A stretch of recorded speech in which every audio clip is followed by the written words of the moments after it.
Hello, Marvel fans, and welcome back to another episode of Zone TV Entertainment with me, your host, Jonathan. So, today I wanted to come on here and talk about some couple of things that's been on my mind recently, especially the fact that, we're getting ready for Doomsday. I'm very excited, but, we got the X-Men coming, and I'm super excited for the X-Men to come. But I decided to make a list, which I have right here, of what do I want to see from the X-Men in the MCU? Because obviously once Secret Wars is done, once, obviously we see Doomsday, we're going to see some X-Men, and we're going to see the X-Men get rebranded again, rebooted. Yes, completely rebooted. So I decided to come up with a list of like 18 right now of things I kind of want to see in the MCU, this version of the X-Men in here. So I thought I'd come on and talk about what I want to see for the MCU X-Men. So, I'm going to go down to up, obviously, because, it's way better that way. Keep you guys in suspense. So, let's talk about spin-offs first, because honestly, there are so many X-Men characters. Yes, we have the main X-Men core, Cyclops, Wolverine, Jean Grey, Beast, Angel. We have all the main core. But then we have the spin-off characters that you can give us, like Alpha Flight, X-Force, all those characters, So I'm thinking, yeah, obviously give us all that. That'd be kind of interesting to see. But, you never know. Who knows? But, that'd be kind of interesting. So that's number 18. At number 17, I kind of want to see more of Oliver Trask. The guy who created the Sentinel program, the man who pretty much hate all mutants, and and his view on why he hates the mutants so much. So I think that'd be kind of interesting seeing a little bit more of him. Obviously, Peter Dinklage did a really good job in Days of Future Past with his character, but kind of want to see him in like the modern day, kind of being like, oh yeah, Stark's gone, their technology, his iron suits are gone. I can build iron suits of my own and use that to help humanity take out these mutant problems, So I think that'd be kind of interesting to see if they do. At number 16, I have William Stryker. Now, Stryker in the comics is very different from what we got in the movies, obviously, but I think if they kept that whole relationship between that hateful relationship between him and Wolverine moving forward, I think that'd be kind of cool to continue that. Because the way they did it with Hugh Jackman's Wolverine was so much fun to see. We had two different actors playing Stryker and two different time periods, and it worked. It really worked. And I know in the comics his character is not really involved with the Weapon X program as much, but you can still keep that aspect of it and continue his relationship with Wolverine. So I think that'd be kind of interesting to see. At number 15, I have something I kind of want to see as a movie or even a Disney Plus spinoff. I kind of want to see, now obviously Secret Wars will probably end where everything gets reset, which means we're going to get a new actors for everybody, and that includes Captain America. So why not give us a Captain America meeting Wolverine in World War II? In the comics, they have done that. I think that'd be kind of cool for a movie or a Disney Plus show. I think that would be kind of interesting to see Captain America and Wolverine during the World War II era. The moment Captain America becomes Captain America, he meets Wolverine for the first time when he had the bone claws and all that stuff. So I think that'd be kind of fun. So we shall see. Number 14. Now this one could be very interesting because I don't know what they're gonna do after Secret Wars. My huge guess is really a lot of it's gonna get resetted and start fresh and start new. But a lot of stuff was going to be kept the same. So for 14, I have keep Ryan Reynolds as Deadpool. That's an essential, I think, for the MCU moving forward. But if he decides he doesn't want to do the role anymore, at least be like, hey, okay, you don't want to play. Maybe he gets to the point in his body he can't, do the action scenes anymore. I don't know. But if he can't do that physically, let him be the voice. Let him be the voice of Deadpool. I think that'd be kind of interesting to keep his voice. At least we'll know it's still Ryan Reynolds. So, who knows? This one's gonna be painful to hear, but it has to be heard. 13. No more Hugh Jackman. I love Hugh Jackman. He's been Wolverine for like 1,000 years already, and he's gonna continue playing Wolverine until after probably Secret Wars. But if you're gonna really truly reboot the X-Men and make it a part of the MCU, you gotta get a new Wolverine. We have to get a new Wolverine. It's time to pass down the claws to somebody else and see if that person can carry it or not. But we have to do it. We have to. It's time. Especially now at his age. Yeah, it's like time. You know? So, yeah, I know it's painful to hear that, but yeah, I'm ready for it. We're all ready for it. If this was like the MCU in phase 2 or 3, then I'd be like, no, keep Hugh Jackman. You know, he's still good shape. He's still good age. You know, he can keep him. Makes sense. But since we're already almost on phase 7 of the MCU, and this is a brand new franchise for the MCU, and Hugh Jackman's pushing 60. Yeah, reboot. It's time to recast. Excuse me. So yeah, recast. At number 12, try to get us some new actors that we never even heard of to play these characters for the X-Men, because I think by making unknown actors play these roles can get them elevated to where, you know, Hugh Jackman was at the time. Because remember, when Hugh Jackman was first cast as Wolverine, he wasn't really a big name. He wasn't staged, but a lot of people didn't really know who he was. Like a lot of the normies didn't know who he was. But after that, we all know Hugh Jackman now, and he's one of the biggest stars on the planet. So there you go. So I think you should try casting people, unknown actors, into those roles. So yeah, new Charles, new Magneto, etc. So yeah. 11, focus on the world hating the mutants. I think what the Fox X-Men did really well, but also kind of failed at the time, at certain times, because they kind of like drifted apart from it, was putting on the hatred that the world had on the mutants. Kind of like how we got, if you've seen that trailer for Wonder Man, they're like really, you know, invested in like, oh yeah, we don't want superpower beings, you know, getting acting roles or whatever it is. Focus on that for the mutants, because once the mutants start coming, you gotta have humanity be like, yo, we don't want these people here. They're toxic to the world and all that. We gotta see the hatred. As much as the world is kind of like blended into that in real life, but that's part of the core of the X-Men universe. You know, that whole hate the mutants stuff has to be addressed in these things. Whatever, how you do it, gotta do it, and make the stories more cleaner and better. So I think that should be part of it. Number 10. I'm pretty sure we all can agree on this one. Forget Dark Phoenix for at least 10-15 years. They have tried it 3 times, 2 times, whatever the hell it was. As much as I like those movies, too much. It's too much. We can't go through this again. Save Dark Phoenix for like dead last. Phase 5, 6, 7, 8 of the X-Men universe. Just do it that way, please. That needs to be like taken away. If you want to plant the seeds for it in the beginning, okay, you could do that. Kind of like how they did with Thanos, and then 10 years later we got Thanos. Do it that way. But as of like when we first meet Jean, we can't be like, oh, she's got a headache. Oh, she's starting to turn to the Dark Phoenix Force. No. Now give us a Jean Grey that we can all love and follow her journey to becoming the Dark Phoenix. That way it becomes more impactful when she becomes the Dark Phoenix and start going crazy. That's what they got to do. Because as much as I love Sophie Turner doing it, and I forgot the other actress name who played Jean. They were great as the Phoenix, but the Phoenix that we all want to see is the Phoenix we want to see. So yeah, save that for like 10, 15 years down the road. Really, really focus on making the X-Men awesome until we get to that point. But yeah. So where's that? So that's 10. Number 9, I have, listen, if you're going to make these X-Men movies work, and I love Hugh Jackman's, you know, yellow costume, and it's great, you got to take that out of it and the new ones.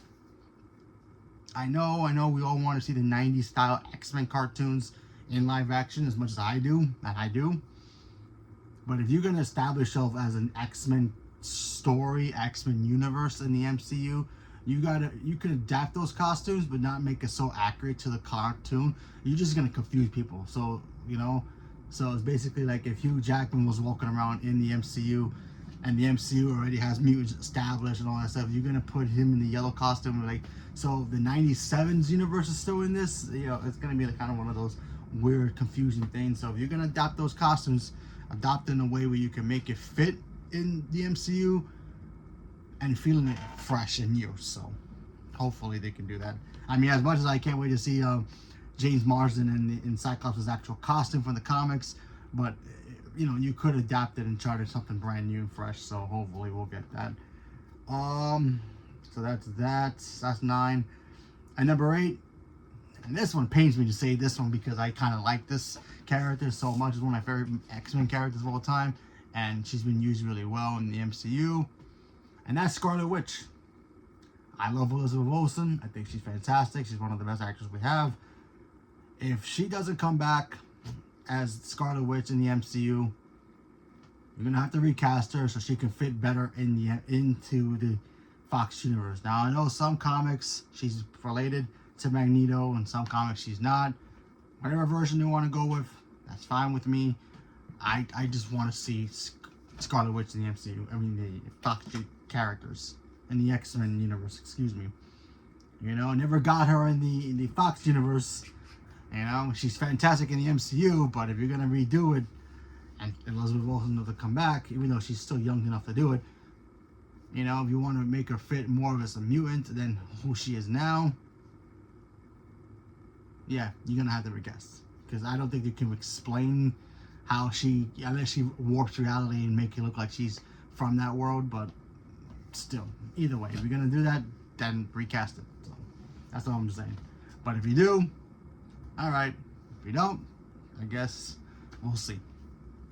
But definitely you have to recast Pietro. I think Pietro Quicksilver has to be recast regardless of what you do with the character, because he died in Avengers Ultron, and the other one, the one who's from Days of Future Past, he's fantastic. But I think when we get a proper Quicksilver, it's gonna be a new actor. So yeah.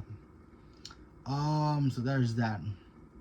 At number 7, I want a true Rogue in the MCU. I want Rogue to be Rogue in the MCU. As much as I love Anna Paquin playing that character, she did a really good job with that character. We never really got the full version of what Rogue is supposed to be. You know, Rogue flying, all that stuff. Now, you don't have to actually give her the power of flight from Captain Marvel. You could adapt it in some other weird way if you want, I guess. You could say she has that ability as a mutant. You can say it that way. She also can't touch people. Fine, you could do it that way. But if you're going to go the Captain Marvel route, you got to explain how she gets in contact with Captain Marvel in some weird way or shape or form. But at least give us that version, please. That's all I'm saying. So there's that. So that's number 7. And number 6, if you're going to give us Jubilee, give us Jubilee. If you're not going to use her, don't even waste our time.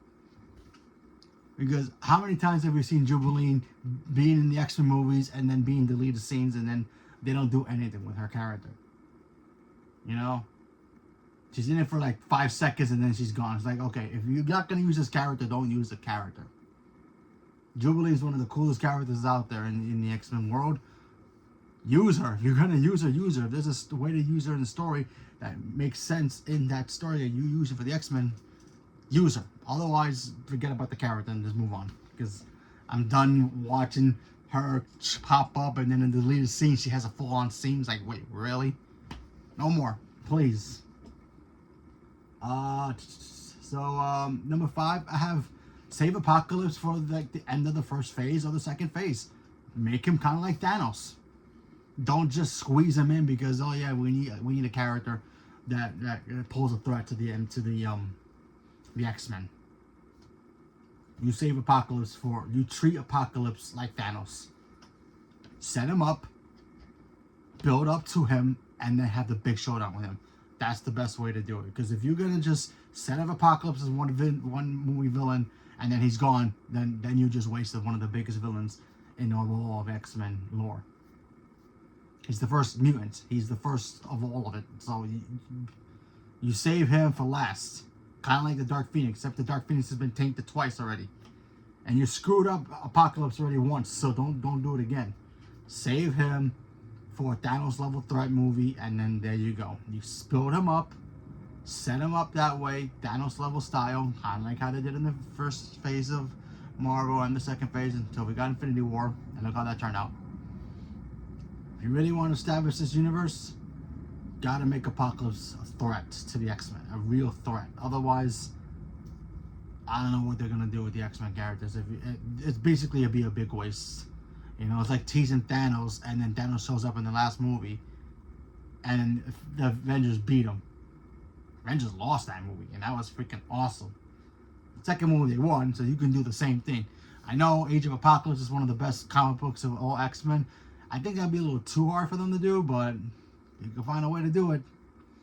That's a 10-15 year movie wait for the X-Men window, but we'll see. But Apocalypse has to be a big priority and make him a threat to the X-Men characters, because if you waste him now, then you can forget about Dark Phoenix. Forget about that.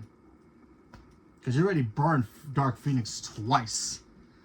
And we already had the Iron Ooze version of Apocalypse. We don't want that version anymore. We want the Apocalypse is like, yeah, I'm the first mutant and I'm here to conquer.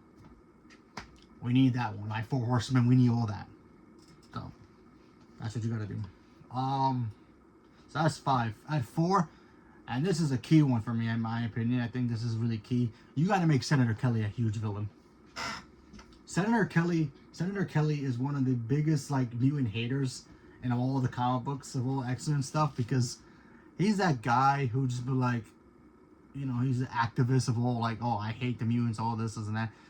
And the first movie we got him, he was cool, but you know, I thought they could have built on him more. You know, being the senator and then maybe eventually being president, and him signing the mutant accord and all that stuff. That needs to happen in this. So if you're gonna bring in Senator Kelly, don't just bring him in for one movie and then he's done and then locked up in prison. No, make him a full-length villain, especially a villain that they can't touch.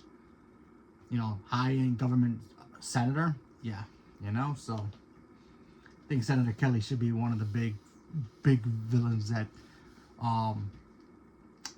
the X-Men need. Plus, you could use him for multiple films as well. So yeah. Even if he's not the main focus, at least have his presence in the films, you know? So let's say the first movie, it's Magneto. Second movie, it's the Brotherhood of Evil. But you can still have Senator Kelly, Kelly, in the background. Like, yeah, see the damage these guys did? Kind of like what Jameson does. Except Jameson, when he spits bad press about Spider-Man, he's doing it because, you know, it's press. But Kelly does it for true hatred. So you can totally build on that. And then, of course, them maybe having the Mutant Registration Act happen, you know. Heck, even have the Avengers get involved with their Sokovia Accord stuff. If that's still a part of it, who knows. But that can be built really, really well and balanced really well.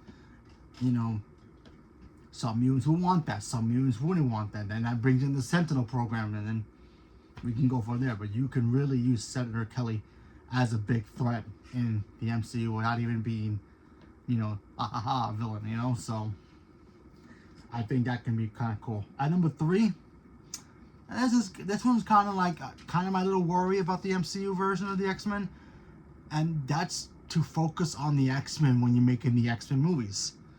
What do I mean by that? Well,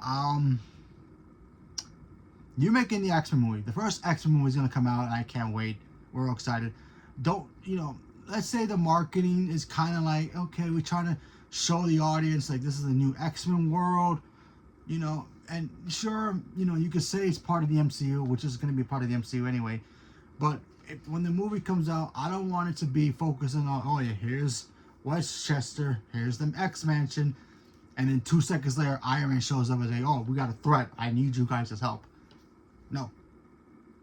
Unless you're setting up a big team-up movie with them and the Fantastic Four and whoever, no. Leave Iron Man and the Avengers out of it, unless it's a cameo, you know, quick shot, like in breaking news, Tony Stark saves children from a burning building, something like that in the news, or he reads a paper, Stark Tower under construction, or something like that. You can do that. Spider-Man swinging to save a kid from a moving truck. You know, little cameos like that would be cool. But Don't try to be like, okay, the X-Men are here, but they're in the same world as the Avengers, and keep slapping that in our faces. Like, yeah, we get it. We know they're in the same universe now.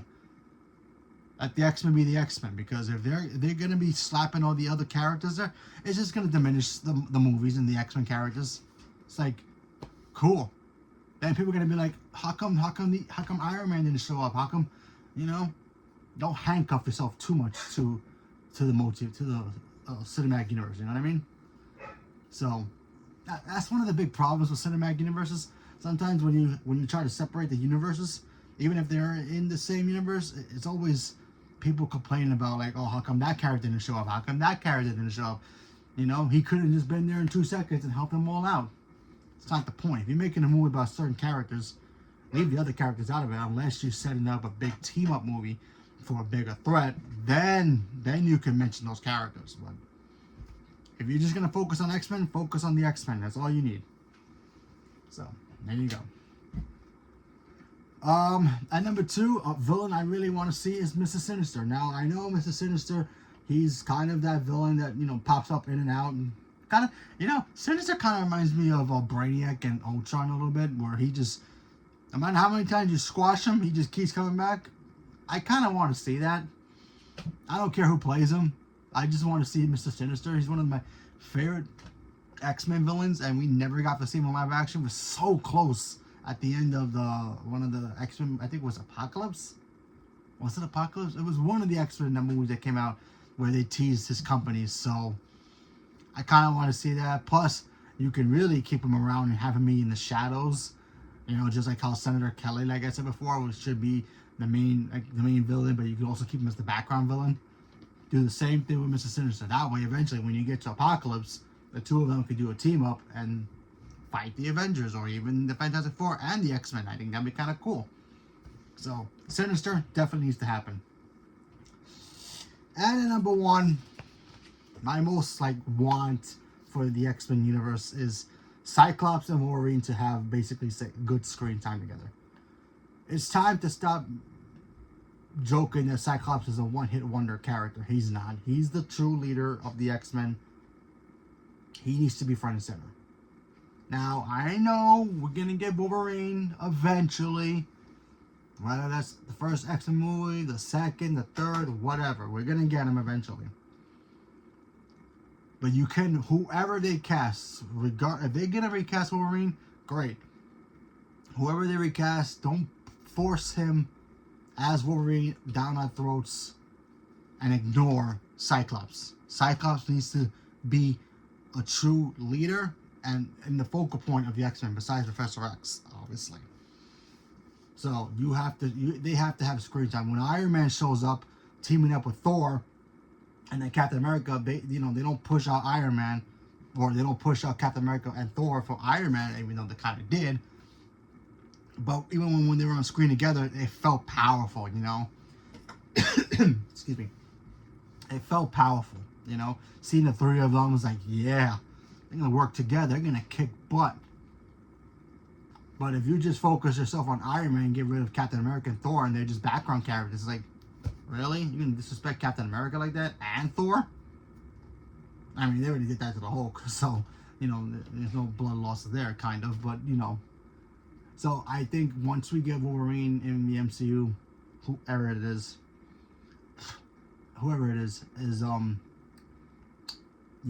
they gotta be equal. They have to be equal. I think they just have to be equal, because I don't think the X-Men movies can work work as well as it did in the Fox world in this universe, especially with so many characters now in the MCU. This whole MCU playground is going to be huge, crowded. It's going to be crazy. You're going to have the X-Men. You're going to have the Fantastic Four. You're going to have the Avengers. You're going to have the street tier characters. Excuse me.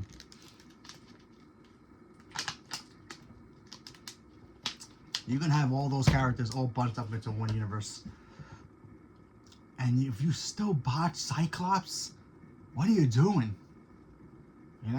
What are you doing?